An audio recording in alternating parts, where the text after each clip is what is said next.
Hey guys, just a quick video. I'm on a new house job here. Just putting in some vinyl flooring. I started around 7. I already got all that section in. I'm doing this whole area here. Down this hallway, this bathroom, and then there's a mud room downstairs. So I only imagine me being here a couple hours, really half a day probably, maybe a little bit longer. Didn't bring my tripod, I didn't think about it. But same as like all the other videos of me installing vinyl. And then I'm doing that landing down there at the bottom of the steps. This is gonna get a nosing here. I'll show you what that looks like. And then there's a couple end caps that go in the door openings here. One here where the carpet will butt to, one here for the carpet, and looks like one here for the carpet. Because I don't think I'm doing any of those rooms. You got the paperwork over here. See what the blueprint shows. Yeah, I'm not doing any of the bedrooms. So it's just this main area. That's gonna be a kitchen, which is not in yet.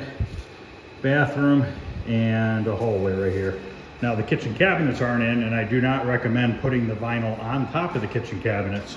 So if it were me doing this job, what I would do is, if I didn't have the cabinets yet, I would put the floor in like I am through the whole house.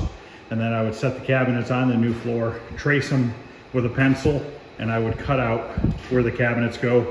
If I wanted them to be the same height as the floor, I would get the same thickness plywood as what the floor is, and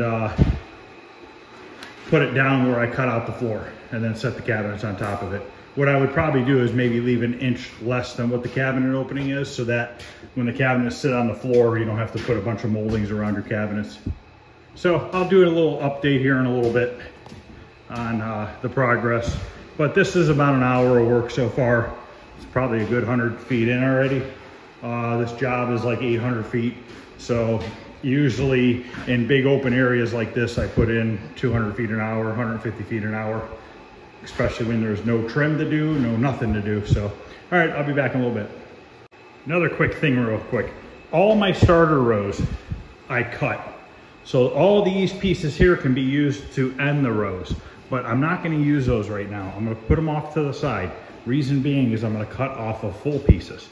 By cutting off of full pieces, the leftover piece of the full one, I will start my next rows with. So I don't have to do a bunch of extra cutting. And I'll just save those for like a closet area or when I get into the bathroom or something like that. But if you look at my joints here, I have one here, here, there, there. None of them are directly lined up with each other. You want to try to stagger them as much as possible. You can only do so much because these boards are only 4 foot long. So you only have so many options. And I'm not sure if I'm going to keep that row.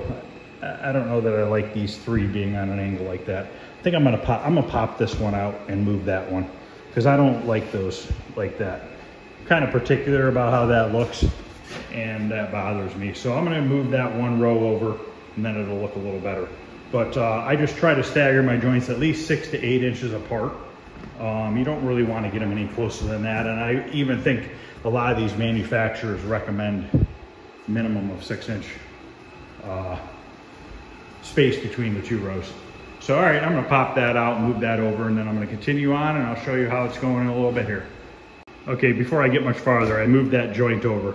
So now it looks a little better to me. So now we don't have 3 real close to each other. So, all right, I'm gonna continue on.